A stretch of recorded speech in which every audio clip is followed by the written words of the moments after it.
Saiza, kamusta exam? Good. Tapos mami, bitaw, Ano man? perfect ako sa exam.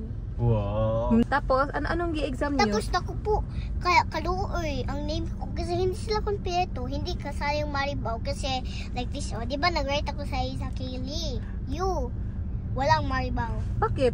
Ano pala apelyido mo? Yu lang? Hindi. Ano, may Maribaw, but pero kasi, may parang Vincent din na word. Yung section nyo. Opo, yung parang half dito ba? Oh, tapos? Tapos, doon gilagay yung mga St. Vincent. Okay. So, asan ang apelyido mo? Walang Maribaw. Pero Ma-hurt yan si daddy ba? tapos, Ma-hurt si daddy. ay naku, mami, pasad-sad pa ikaw. Kasi, kailangan man good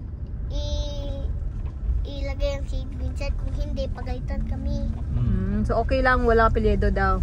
Opo, Or okay na lang. okay na lang. So, ano man, kamusta man ang exam? Good. Okay lang lahat? Opo, very good ako. Ang bilis ko mag-answer. Ah?